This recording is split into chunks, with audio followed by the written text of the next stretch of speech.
We're live. Fine. Oh. Okay, be like, are you okay? Like, we're just like summoning me like a dog, like, come here, please. We didn't do any testing or? Yeah, let's do some testing. Great idea. You said it off camera, so like, now I have the footage that I was like, let's test. Testing. Do you think I would ever have a podcast with someone who I didn't like their voice? No.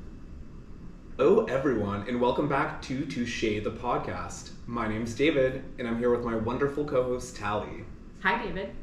December because Charles Melton is in it, and he was in Riverdale, and I loved Riverdale, and it was really good. I sound like a broken record because every episode now I'm like, oh my god, I didn't know what it was about. I thought it was going to be like funny. I knew it wasn't going to be funny, but May December essentially is a critique on filmmakers and actors and writers about utilizing people's trauma for art, and like, where's the line, right? You know when like people like a serial killer movie or something? Yeah, and then they just like unearth all the trauma from their, like, just to make the film. And so this followed a actress who was visiting a woman who she was playing in an upcoming movie, and it was just about how like she kind of unearthed all the trauma around the situation for the woman and everyone involved, and like how, I mean, it doesn't say like, oh, is this right or wrong, but it kind of leaves you being like, oh, I don't know, it's interesting to tell true stories, but at what cost? That's really interesting. I feel like this is very relevant because of all the stuff that recently happened with Dahmer. Yeah, I feel the same way. Like, if I was one of the mothers or fathers of the victims, I'd be like, stop. Like, we don't need to make this. Right, because just like we talked about with our whole Gypsy Rose, like, literally, we just end up romanticizing very weird things. Yeah. Like, are you kidding me? I can't compete with the 12-year-olds. I'm gonna do that while we talk. David, the last time I played Uno. Club tea. And there's a couple places you can get high tea in Dallas, like the French Room, and there's another place that like does high tea, but you can be kind of expensive. So I'm curious, like, what the vibe is like. We just keep on slipping and sliding. I'm gonna face plant off of one of these chairs. Super. You're just like out there in the tollway. Dude, I was just like zipping on the tollway. Yeah. Literally, You just like have your little tea kettle out. Literally, how do I even like? Oh, okay. So good right here. I'm just actually gonna record right here. Have you ever had a conversation with someone and later you left that conversation and you're like, wow, I just overshared that entire time? Literally every time we record a podcast. Absolutely. I feel like this is not an uncommon thing where people are like, God, like, why did I just overshare my entire life story to this person? Especially on like nights out. Like, why did I do that? I don't like they nobody didn't even know that. No, Exactly. literally.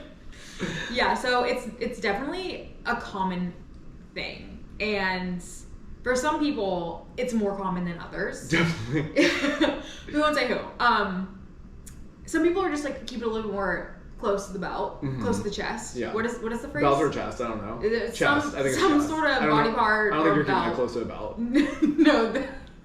I think it's chest. That makes sense. Turned into almost like a social media bit to be like, oh my god, I overshared. When I leave a conversation, I've overshared. It's like a picture of like a funny cat or whatever. Yeah. But like obviously it can be it can be awkward. It can make you feel uncomfortable. And so, you know, I was doing my psychology research. I have studies that say oversharing can actually be linked to like some sort of evolutionary reason. It's like an instinctive reason that we overshare.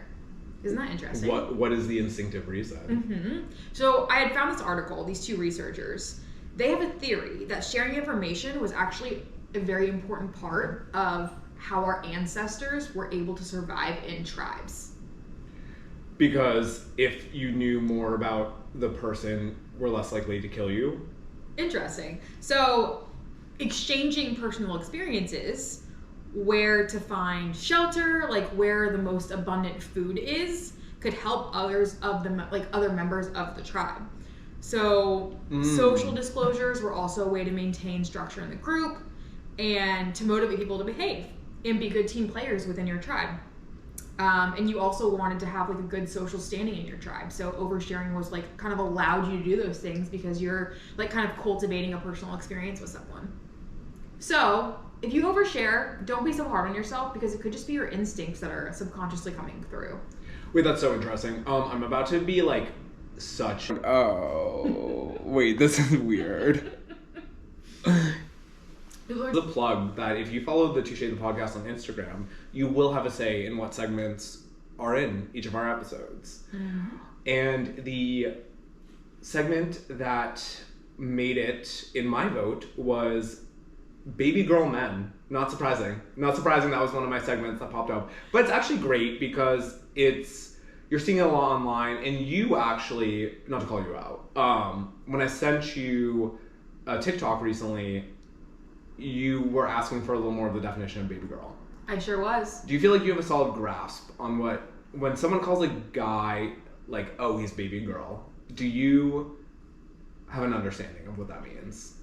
No, my perception of it is just like a guy who's like kind of a sweet buddy, like kind of nice. Like everyone keeps calling Jacob Elordi a baby girl, so I assume it's because he's just like kind of a gentle giant.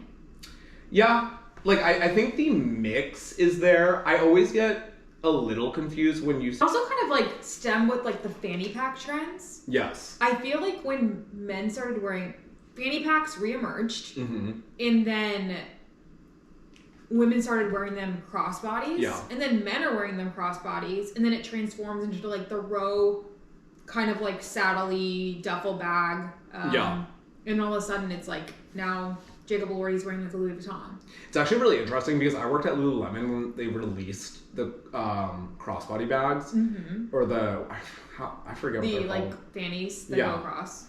And there was like the first 6 months where it was just girls and gay men who would buy them. And then by the end, when I was working there, we made some shift where there was a bunch of like straight dudes who were just buying them. And we physically moved where they were in the store because they were on the female side. Females. I sound like so crazy saying females. On the women's side. Right. And that's kind of the shift that I'm talking about. That's so interesting. So like what happened in the ether exactly that caused that shift? So I honestly like want to believe, because our culture is so shifted around Jeremy Allen White, who total baby girl energy. He gives this very, I don't know how to say this without sounding like stupid, but like a masculine energy. But then with the Golden Globes, he's wearing like a sheer, like button down, like a suit, but like sheer underneath, like looking absolutely amazing, bringing in new elements, new textures to men's fashion that like you don't typically see. And I was like, I love that like he's expressing himself in that way, because like the characters he plays, that's what I mean. Like the characters he plays tend to be more like rugged and have more masculine energy. Fashion is the way that I like, that's how I express myself. And so whenever, I like hate when people like rag on other people's fashion choices. Like, and now I'm just kind of like pivoting. But. This is what the podcast's for, baby. So true. But like these guys that are like using bags and however else they're dressing, really baggy jeans, like mesh, sheer, new textures, new styles, like I think it's great. Digitally manipulated images of celebrities are nothing new on the internet and have been circulating online since like Photoshop, right? So people have been doing this forever. But the rise in mainstream AI software has heightened concerns due to its ability to create convincingly real and damaging images. So as we were just talking, the latest one is the Taylor Swift images, which were insane, and she got her whole team involved. But also, I mean, this happens to everyday people. In November, a 14-year-old New Jersey high school student called on school and government officials to take action after she said photos of her and more than 30 female classmates were manipulated and possibly shared publicly. So, like, teenagers are, like, using AI to create sexually explicit photos of their classmates and share them with each other. That is insane. Right. Like 100%. That's what I was saying earlier. Like, there has to be some sort of regulation. You can't just, like, have people creating, like, racy, obscure, like, inappropriate nude photos of people. I like didn't even think about doing that for me. Like David Adler with abs. Wait, that's like my beach catfishing? Photos. Yeah. Like way worse. 100%. Because the first thing I'm doing is giving myself abs. No, that's crazy. You know what's also like weird that my mind went here? What? If someone gets like, if a photo of you gets leaked that's not AI, could you just say it was AI? Like, say you share an explicit